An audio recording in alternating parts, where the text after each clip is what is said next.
Okay, guys, let's talk about today's news and stats. But before we proceed, you all should like, comment, repost, share, and follow our page. David Austin said Chelsea turned down a late transfer move from one of Europe's top clubs for Neto in the last transfer move. Guys, I have always been telling you guys that clearly companies are not after selling our major players. They will never sell players that are very important to our clubs at all. They won't. They will never do that because what they are after is the prosperity of the club.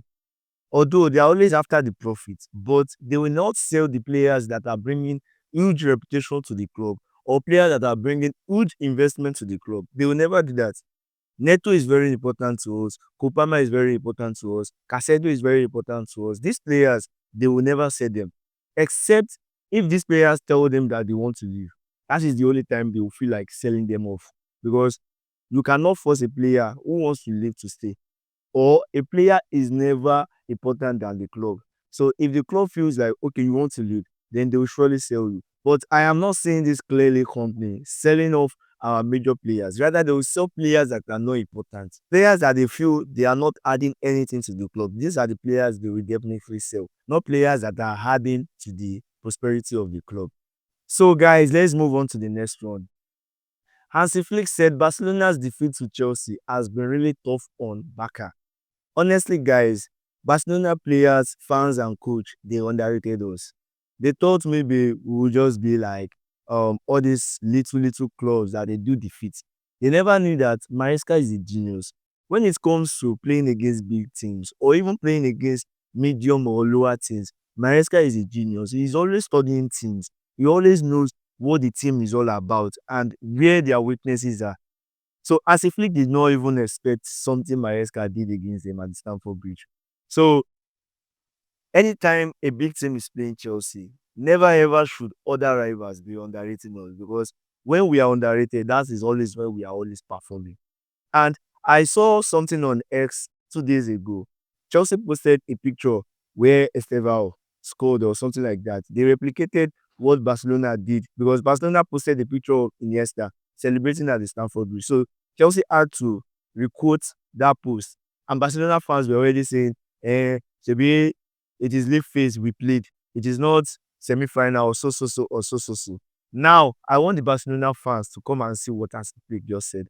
He said that game they lost against Chelsea is still affecting them. So that shows that they prioritized the game, but they were shocked that we won them.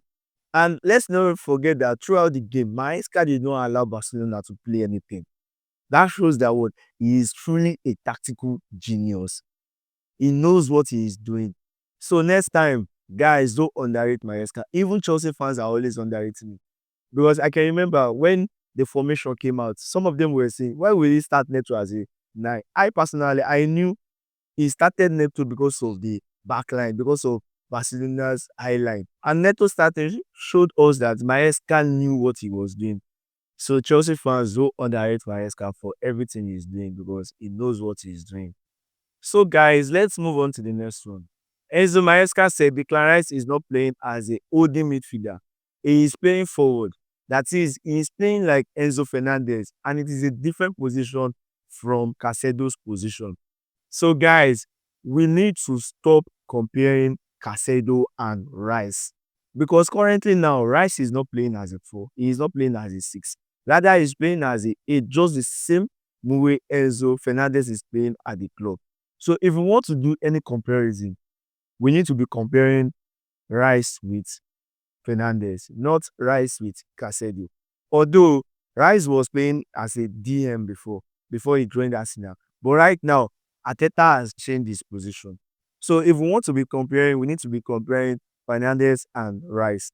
And to me, personally, I think when it comes to attacking traits, Fernandez is better than Rice. But when it comes to tackling, defending, and also moving ball around, Rice is better than Fernandez, no doubt. When it comes to that, he is better than Fernandez. But when it comes to passes that can break lines, passes that can change transition of the team, Fernandez is better than Rice, no doubt. So guys, let's proceed to the next one. The most goals scored by teenagers who play for Premier League clubs across all competitions this season are Estevao with 5 goals, Compe from Bonamont with 4 goals, and Ty George with 3 goals. So, guys, we all can see that Chelsea future is bright. Estevao even joining us made it more brighter.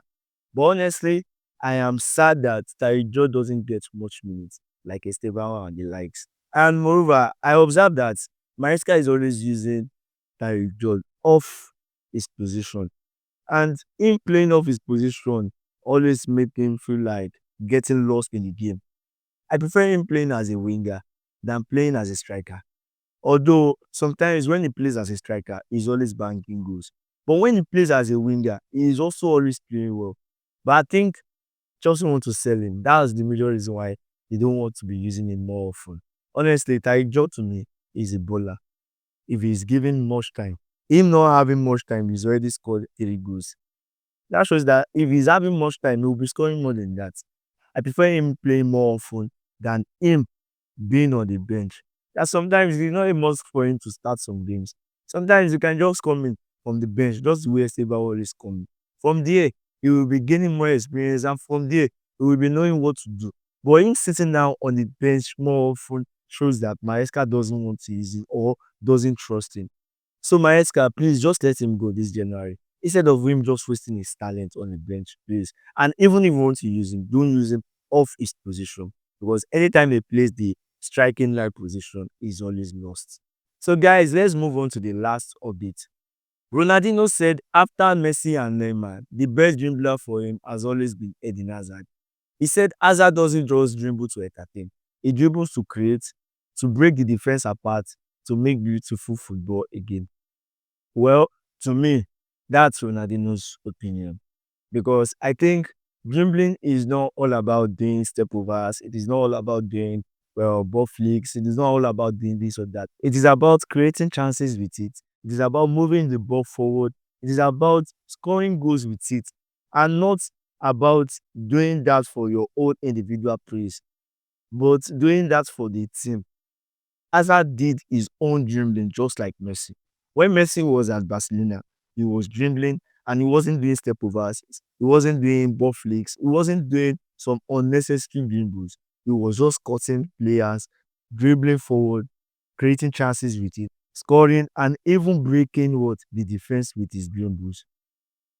Unlike Neymar, Neymar loved doing step overs and also doing this dribble just because of his own personal praise. So for that, I'm going to be picking Hazard ahead of him. Hazard is always dribbling because he wants the team to progress with his dribble. He doesn't dribble because he wants the fans or the press to praise him.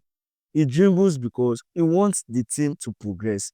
He dribbles because he wants to break the defense. That's the difference I'm seeing between the both of them. Neymar is dribbling because of his own personal fun. Hazard is not dribbling because of his own personal fun. Rather, he's dribbling because of the team. A huge difference. Similar to what Messi did at Barcelona. Similar to what Messi is doing at Inter Miami. And moreover, Hazard in his whole career had 1,285 dribbles, while Neymar had 984 dribbles. So that has proves that it is very, very, very clear. But I know Ronaldinho chose him because he is a Brazilian, because he is always there for Brazil. And I'll keep on saying this. That's Ronaldinho's opinion. So, guys, what do you think about this latest updates? Drop your comments. Let us know how you feel about it.